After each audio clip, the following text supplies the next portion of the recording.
ભગવાન શ્રી સત્ય સાંઈ બાબાના જન્મ શતાબ્દી વર્ષની ઉજવણી નિમિત્તે શ્રી સત્ય સાંઈ સેવા સંગઠન ગુજરાત રાજ્ય સુરત એકમ દ્વારા વિશેષ કાર્યક્રમોનું આયોજન કરવામાં આવ્યું છે, જેમાં ગ્રામ્ય વિસ્તારોમાં શ્રી સત્ય સાંઈ અવતાર મહિમા અને ભજન સંધ્યાના કાર્યક્રમ દ્વારા સંગઠનની સેવા પ્રવૃત્તિઓને લોકોનો ખ્યાલ આપવામાં આવ્યો હતો। શાળા મહાશાળાઓમાં વિદ્યાર્થીઓને કારકિર્દી અને જીવનલક્ષી માર્ગદર્શન અપાયું હતું। જરૂરિયાતમંદોને રાશન કીટનું તેમજ અન્ય ચીજ વસ્તુઓનું વિતરણ કરવામાં આવ્યું હતું। સાથે સાથે દરેક ગામોમાં ઘરે ઘરે બાબાના ફોટોગ્રાફ સાહિત્યનું વિતરણ કરવામાં આવ્યું હતું। છેલ્લા 18 માસથી ચાલતા આ કાર્યક્રમમાં સુરત અને તાપી જિલ્લાના 100 ગામોને આવરી લેવાયા હતા અને જન્મ શતાબ્દી મહોત્સવનો 100મો રાજ્ય સ્તરીય કાર્યક્રમ રવિવાર 25 મેના રોજ બારડોલી સ્થિત કેદારનાથ મંદિર ખાતે યોજાયો।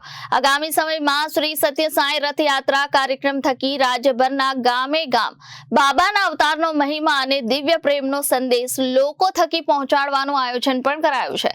માનવ સેવા એ જ માધવ સેવા અને લવ ઓલ તેમજ service two mankind is service two God જેવા મંત્ર આપનાર સત્ય સાંઈ બાબાએ જીવનભર સેવા કાર્યો કર્યા હતા। હવે શ્રી સત્ય સાંઈ સેવા સંગઠન દ્વારા દેશભરમાં અને શ્રી સત્ય સાંઈ ગ્લોબલ કાઉન્સિલ દ્વારા વિશ્વભરમાં બાબાના જીવન મંત્ર અનુસાર સેવા કાર્યો કરવામાં આવી રહ્યા છે।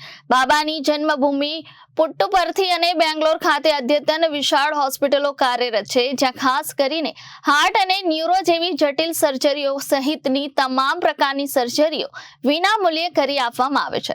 સુરત ખાતે પણ અલથાણ વિસ્તારમાં સત્ય સાંઈ સેવા કેમ્પસમાં આરોગ્ય સેવા ચાલુ છે, જેમાં 1990 થી કાર્યરત જનરલ ક્લિનિકમાં અત્યાર સુધીમાં લાખો લોકોએ આરોગ્ય સેવા મેળવી છે।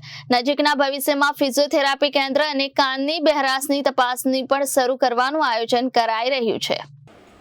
ભગવાન શ્રી સત્સાઈ બાબાના જન્મોત્સવ સેન્ટિનરી યરના ઉત્સવમાં આજે 135 દેશો અને પૂર્ણ ભારત વર્ષમાં આયોજન થઈ રહ્યું છે ને એને અંતર્ગત આજે હું અહીંયા સુરત જિલ્લામાં હું પધાર્યો છું અને થોડાક સમયમાં બારડોલી તરફ મારું પ્રયાણ છે, કારણ કે સુરત જિલ્લા જે શ્રી સત્ય સાંઈ સેવા સંગઠનનું જે સુરત જિલ્લો જે છે તેમણે છેલ્લા ઘણા વખતથી એક બહુ જ સુંદર એક કાર્યક્રમનું આયોજન કરેલું કે 100 ગામોમાં જઈને ભગવાન બાબાનું જે એક માનવતાનો જે સંદેશ છે તે માનવતાના સંદેશને ઘરે જઈને ઘરમાં જઈને દરેક વ્યક્તિને પર્સનલી મળીને તેનો એક જે જાણકારી આપવાનું જે કામ કર્યું છે તે બહુ જ એક બહુ જ મોટી ઉપલબ્ધિ છે અને બહુ જ મોટી મહેનત મારા બધા સુરત જિલ્લાના જેટલા મારા ભાઈઓ બહેનો છે તેમણે બહુ જ મહેનતથી આ કામ કર્યું છે અને તેનો બારડોલીમાં હમણાં